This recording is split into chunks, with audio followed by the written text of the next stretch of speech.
What started your boxing life from the beginning? Can you tell us what got you to where you are today? Oh man, I my dad and my uncle were fighters in the army. They boxed in the army. They were on the boxing team, and my dad always had gloves. When my brother and I get crazy, he'd say, "Well, let's put the gloves on, and when one drops, and we'll call it quits."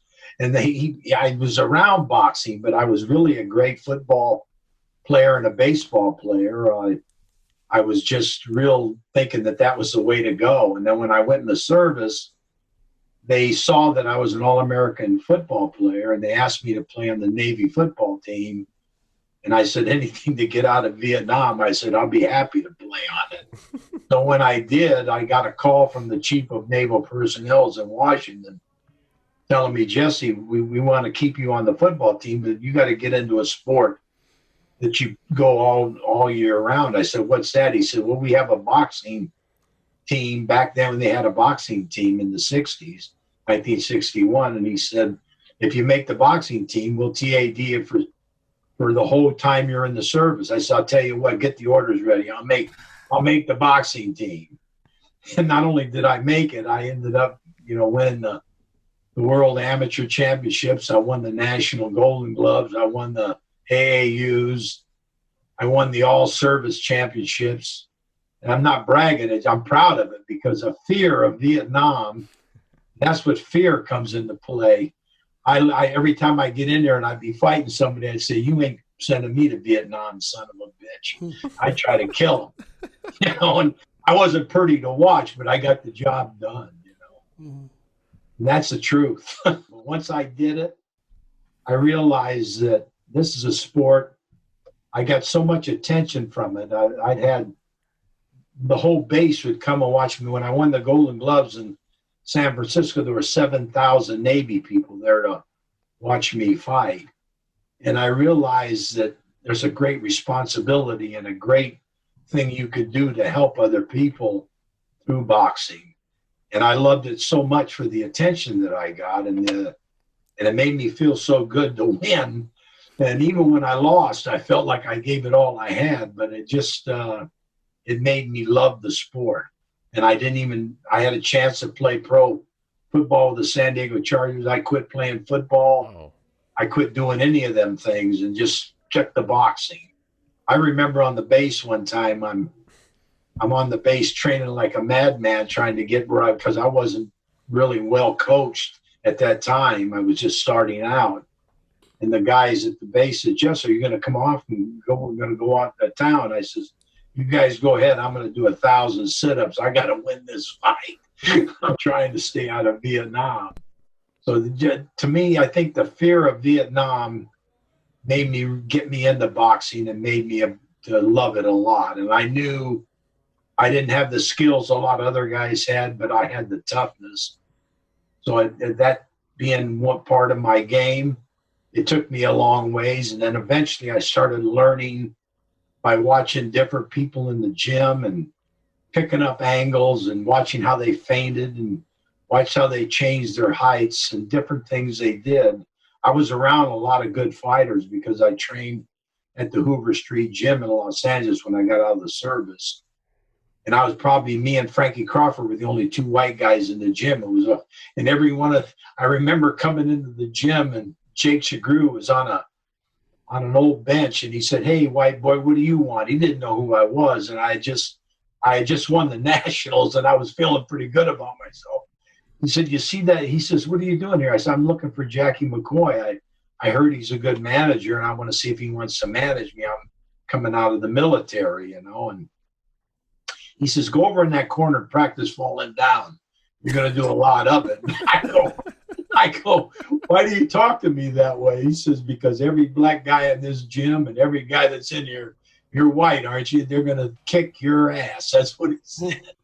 So after 2 years was over and I'm walking through the door, Jake says, "Hey, Whitey, you're a tough son of a bitch." He goes, and that was the greatest compliment I think I could have ever gotten. I felt so good about that. But I know what prejudice is. I know what it is to get your name known and understand and love what you're doing, no matter what's in front of you. And first time I ever been around prejudice. I was in North Carolina, and I was at one of the all service championships, and I never had been around that because I played on my football team, and we shoot there were more blacks than white people. You know, they were all good athletes, and they were good friends of mine. And I seen white and black drinking fountains. I saw that you had to be on the bus. I was sitting on the bus with the boxing team, and all these people are giving me dirty looks. And I said to Al Robinson, I said, Robinson, what the hell's going on here? What's wrong? What's wrong with these goddamn peas? Jesse, you're not supposed to be on the bus with us. I said, screw them. That's what I told them, you know. All those lessons you learn from that, they really make you realize what life's all about. It's not about anything else but what you put into it and what you want to make out of yourself. Mm-hmm. That's what I told myself. I said, the hell with this crap. I'm going to train my butt off and do the best I can with it. And then when I quit boxing, which I had a great manager and I had a great record, but he saw me taking the beatings I was taking, and he didn't want to see me get hurt. And he told me, you know, Jesse, he says, you got a college degree. I'd like you to coach some fighters for me. So my first fighter I worked with was Rodolfo Gonzalez, who had been through about 5 or 6 different trainers. And I saw something in him with angles that was unbelievable. I mean, he reminded me of Canizales. And I started and everybody was telling me that he don't speak English that well. You're going to have a hard time with him. He's been through all kinds of training. But Jackie liked him, and I said, you know, Jack, I like this guy. I really think I can do something with him. What's he do?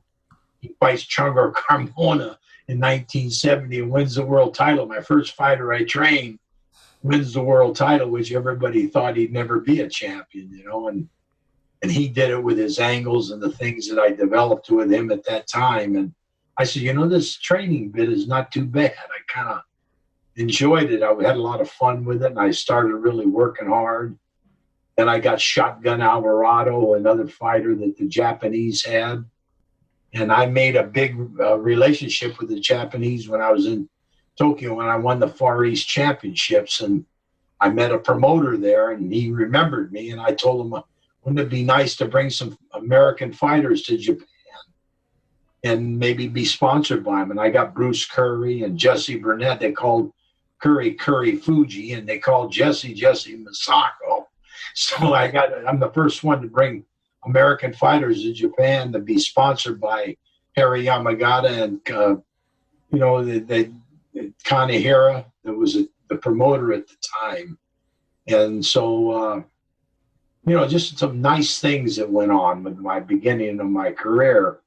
And all of a sudden, here comes Roger, here comes Bruce Curry, here comes Frank Tate. That just down the line, people started coming to me. And then when I went to the Houston Boxing Association, after Roger's career was kind of ending, I just started getting all these great athletes like Orlando. And I remember when Orlando's brother, Gabby, fought Sandoval for the world title, I had told Bob Spagnola, I said, you know, Bob, Sandoval's having trouble making bantamweight. Get that fight for the world title for Orlando's brother, Gabby, because I think he can beat him. Well, he didn't only beat him, he destroyed him, put him in the hospital and won the world title. But then Gabby was not like Orlando. He wasn't loyal to the people that helped him at that time. And he ran off to go with Emmanuel Stewart. And then he ended up losing his title and came back to me and back with the Houston Boxing Association and stayed with us for about another 10 or 12 fights and won them all. But his heart wasn't in it like Orlando. And Orlando was so loyal, he stayed with us, Bob Spagnola and I, for like 15 years. And look what he did. I mean, he's a Hall of Fame, the greatest bantamweight in boxing as far as I'm concerned. And I got to be pretty proud of it because he was 16 when I started working with him, and I started putting him on a tire and working on angles and working on him stepping around on the tire and angling and keeping the weight on the tire. And he ended up being one of the greatest ankle fighters in boxing. So, you know, that's kind of a background of how I got started and all this stuff. And I Oh, picked up so much on watching these kids. I remember one time I'm in the gym with Benjamin Lewis, and he was a number one welterweight in the world. And he gave me a fit. I just could never get away from his punches. And he just, my eyes, I could be going home from LA all the way to Long Beach, where I lived at that time. And I'm riding home. I said, this damn boxing, man, is getting tough, you know. And I said, my eyes blackened, my nose is bloody. So one day I'm coming into the gym. I'm going to fight at the Olympic Auditorium. And Jackie says, you know who you're boxing today to get you in ready for this fight? I said, who's that? He said, Benjamin Lewis. Oh, Jesus, man. I said, he kicks my butt every time I get in there. He said, Jesse, that's the only way you're going to get in shape. And I said, okay. So I went in there. I didn't really want to go in there. I didn't feel good. I don't know what it was, but that day I was on my game and I knocked his ass out. And and that made me so proud because I took 2 years of ass kicking from him, you know, and I finally one day just knocked him out. So when my son, I bragged about Hedgeman Lewis all these years, and I always tell my son, I said, that was the one guy that gave me nightmares, you know. And so my son wanted to meet him, and we're in Vegas, and when he was working with Eddie Futch, I brought him over to meet Hedgeman, and Hedgeman says, hey, Jesse, so my son wants to talk to you. He said, my son told him, my dad's been bragging about you all the time, how you box. He says, yeah, that's your dad, that some bitch, the only one that ever knocked me out. And so it doesn't matter if you get beat up. It's just, you remember one thing when you get knocked out. That's what I told my son. So that made me feel good.